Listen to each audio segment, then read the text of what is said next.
Hey everybody, it's Jason Blaha here, and once again it's time for another breakfast chat, and today we're going to talk about box squats. And yes, I like making these ridiculous stealing athlete next type titles. I think they're funny.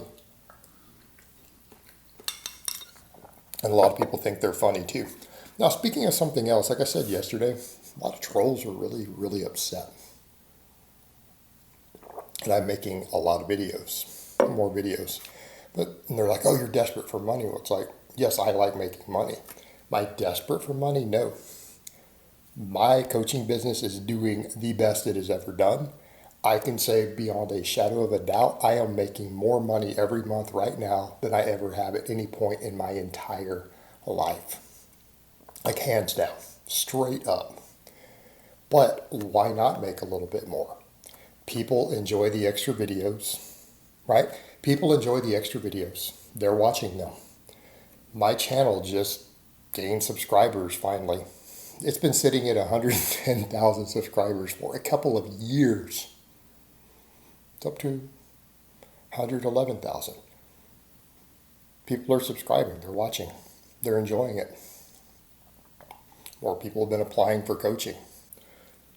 But the point is it for money? Well, yeah, why wouldn't I enjoy making more money? I don't understand why that's a big deal. Especially if it helps people and people like what I'm doing. It's serious, guys. Now, over to the point. Let's talk about box squats. Why box squats? You know, we could talk a lot about the perks of box squats. Here's where I find their strongest case is for doing dynamic effort work, right? As I have clients who we don't do any supplemental squatting. Guys have noticed as of me this week, I'm not doing any supplemental squatting.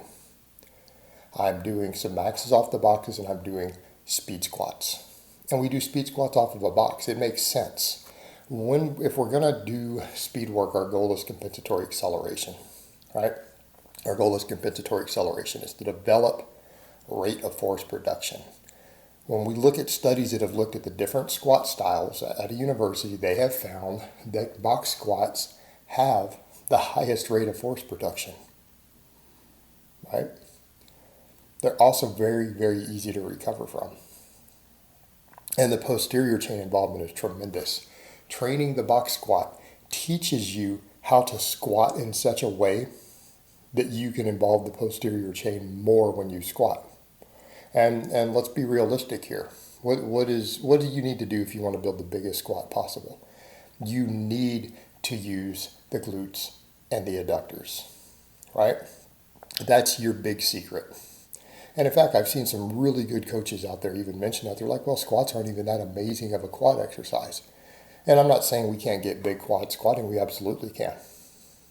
But if we're going to come down to it, where are our real limits on how much workload we can do on a squat? It's going to be glutes and adductors. Box squatting teaches you to use those more effectively. And if you don't believe me, go do some normal squats. Do some heavy 5-rep sets of squats and notice how you feel. Then come in and learn to sit way back on the box correctly and do a couple of really heavy 5-rep sets. With the weights that you can handle, it will be less than your back squat.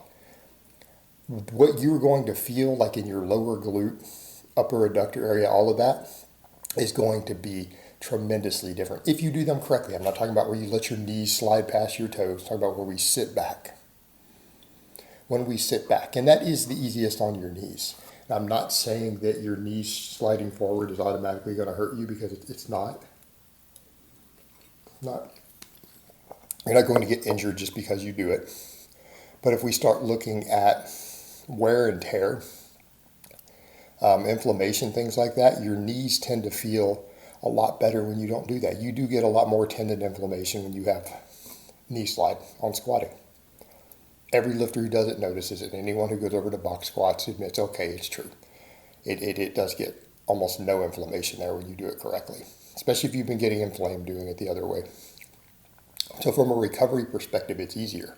And the movement carries over. You're building all the muscles of a back squat, right? When we box squat, we're building those muscles. We're building them.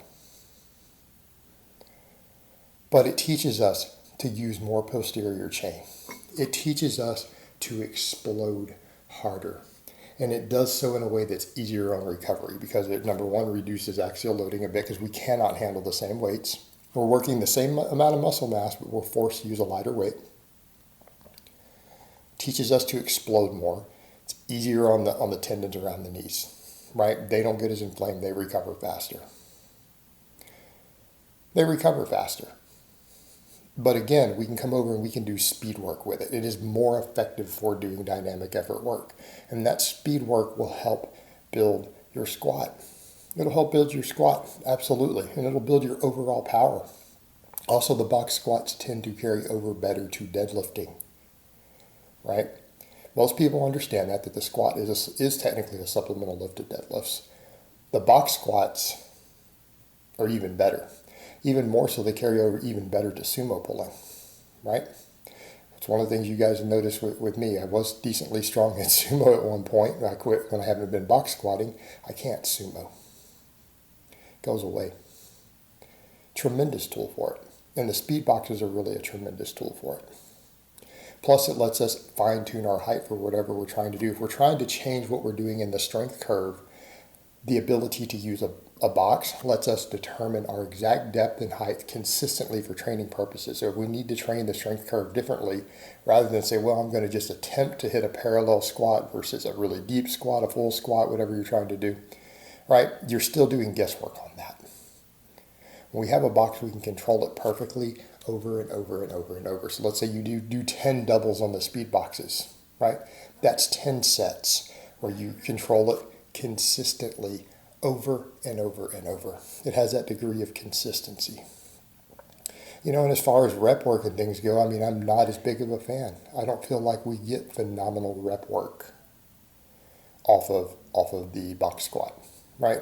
Not necessarily the best there, but for the speed work it is. And again, even to the maxes it carries over, because at the end of the day, a squat is a squat. And think about what you guys have watched me do each time. You've seen me do phases where I do back squatting, and it's always stronger than my box squatting, but I build it with that, right? You guys watched me to where I'd only hit a couple of 500 squats since I come back to YouTube, since I come back to training after being sick for years, right, before I got on YouTube. My early YouTube was me documenting my rebuilding. On my first channel, the one I started in 2012. But the heaviest squat I had ever hit on camera was 508, right? And then I was down under 500 for a while because I quit squatting, started squatting again. I did a bunch of box squats and then walked in and hit a 520 back squat out of nowhere. And then it built up. Same things. People saw me do the 605 cambered bar. But what I'd been doing for months and months and months before that. I've been doing box work, right? And my best box squats were low 500s box squats. I come in and then I start back squatting again, and I very quickly am hitting like 560 with that bar, 580 with that bar, 600 with that bar. In a short period of time, I didn't gain any real muscle during that time. I built that squat off of the box work, right? It will build your squat, but it carries over to a lot of other endeavors, right? It'll improve overall rate of force production, make you more athletic, carries over better to your deadlifting. But again, most of it's going to be speed work. I program it that way for my lifters. Most people who use the box squat, that is how they program it. It's mostly dynamic effort work because that's really where it shines. All right, guys, but that's really all I have to say on that today. I hope it's been informative, and I will talk to you guys next time.